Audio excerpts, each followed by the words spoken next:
Liberté, cet idéal, premier des trois piliers de la France, avec l'égalité et la fraternité. Liberté que le poète Paul Éluard écrivait sur tous les murs. Liberté, freedom en anglais, Cherut en hébreu, Freiheit en allemand, au cœur de toute civilisation moderne. Car sans liberté, la vie ne serait tout simplement pas une vie. Et c'est pour cette raison que la première des fêtes instaurées par la Torah, avant même Kippour, ou Rosh Hashanah, le Nouvel An, et bien Pessah, Pâques en français, la fête de la liberté, que nous célébrerons pour la 3335e fois, mercredi soir, autour de la table du Seder, en racontant la libération de nos ancêtres d'Égypte. Cette liberté qui doit nous servir de modèle à reproduire dans nos vies, afin d'espérer assister à la délivrance finale avec la venue du Messie.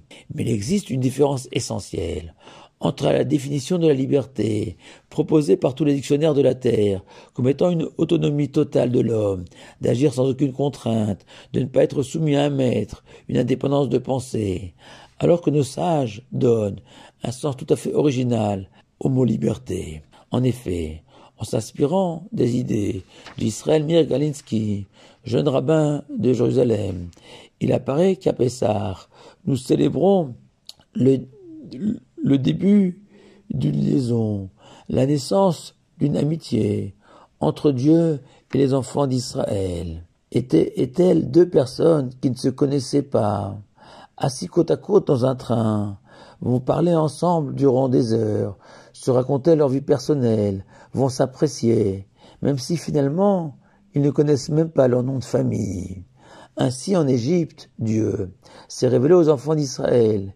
Il nous a choisis, et nous l'avons élu, même si nous ne nous connaissions pas vraiment, puisque la Torah n'avait pas encore été donnée, à l'image de notre patriarche, Abraham, qui renvoie à la fête de Pessah, car Abraham a choisi d'être le serviteur, l'ami du Tout-Puissant, même sans connaître tous les détails de la Torah, les exigences divines, qu'incarneront Yitzhak et la fête de Shavuot, tandis que Yaakov, dernier des patriarches, symbolise la réalisation du projet divin de ce monde ici-bas, quelle que soit la difficulté, à l'image de la fête de Sukkot, la fête des cabanes.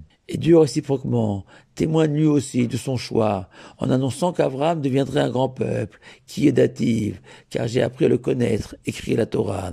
De même à Pessah, fait remarquer Rabbi Moïse Lev de Sassov, parmi tous les noms de cette fête, fête du printemps, de la liberté, des matzot, nous avons coutume de l'appeler Pessah, littéralement un sceau, ce bond que l'Éternel a effectué la nuit de la sortie d'Égypte, au-dessus des maisons des Hébreux, comme le signe de notre élection, du choix divin des enfants d'Israël, comme amis pour la vie. Et réciproquement, la Torah, elle, a préféré le nom de Chag HaMatzot, la fête des pains azim. Ces matzot, symbole de notre confiance en Dieu, de notre choix de partir vers l'inconnu, dans le désert, avec pour seule réserve des pains azim. Chag HaMatzot, ce nom témoin, nous avons choisi Dieu comme notre compagnon, notre ami, uniquement en se fondant sur ce que Dieu nous a montré en Égypte, ce que nous raconterons le soir du Seder, la base de cette amitié. Et dès lors, fort de cette amitié, avec un Dieu à la générosité et à la bonté infinie, il n'y a plus de place pour le doute, la tristesse, la peine. Amitié qui va générer une nouvelle définition de la liberté, ce sentiment que rien peut nous atteindre, nous blesser, nous toucher. Car la véritable liberté, c'est de ne lier son bonheur, son bien-être, à aucun paramètre extérieur à soi, tel l'argent, la réussite sociale, la santé, à aucun élément que nous ne maîtrisons pas. Faire dépendre son bonheur, sa joie que de soi-même, c'est là la véritable liberté, selon la Torah. Idée qu'exprime la matzah, ce pain azim, où il n'y a que de la farine et de l'eau, même pas de vent ou d'air. Ce vent ou cet air, symbole de notre réussite, de notre fierté, de notre richesse. Non, en soir de Pessah, nous serons heureux, même si nous sommes démunis, ou même pris dans la tourmente, tels ces Juifs qui, dans le ghetto de Varsovie, en avril 1943, peu avant sa destruction par les nazis, ont proclamé sous la direction de Rabbi Menachem Zembe, lors d'un seder clandestin, le dernier de leur existence, qu'ils étaient des hommes libres, libres dans le sens confiant, serein, optimiste, car si le monde entier sait que Dieu existe, nous le connaissons depuis l'Égypte et sommes convaincus de son amitié indéfectible, même s'il paraît parfois s'éloigner de nous. Dans l'esprit de cette citation de Supervielle, poète français, contentons-nous d'être vivants un jour de plus, ou bien dans l'esprit de cette histoire, racontée au sujet d'un grand juif de la Jérusalem d'antan, âgé, dont la femme avait perdu la raison, et qu'un jeune homme avait aidé à préparer une magnifique table du Seder de Pessah.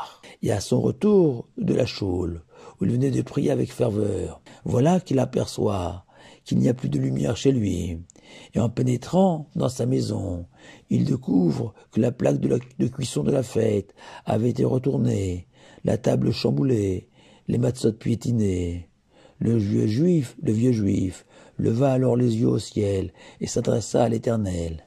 Sache, Dieu, que je suis heureux, véritablement libre, car je n'ai plus que rien d'autre que la joie d'être avec toi, Dieu, alors que tous les autres hommes, ils sont encore esclaves, car pour être heureux ce soir, il leur faut une grande table, une lumière brillante, des belles matzot devant chacun des convives, des enfants au milieu de la table, des petits-enfants, de belles histoires à partager, sans dispute, entre les convives, jusqu'à tard dans la nuit. Ils dépendent de tellement de facteurs. Tandis que moi, je n'ai plus de table, plus de lumière, plus de matzot. Des enfants, je n'en ai jamais eu. Et encore moins de petits-enfants. Absolument personne pour écouter mes histoires. Et malgré tout, je suis heureux. Car moi, je suis véritablement libre. La société de téléphonie a habilement choisi l'appellation de Free, jouant sur sa double signification, libre et gratuit. Mais le soir de Pessah, on choisit d'être libre, même si nous savons que la liberté n'a pas de prix. Chag Pessah, Kasher V'Sameach à vous tous.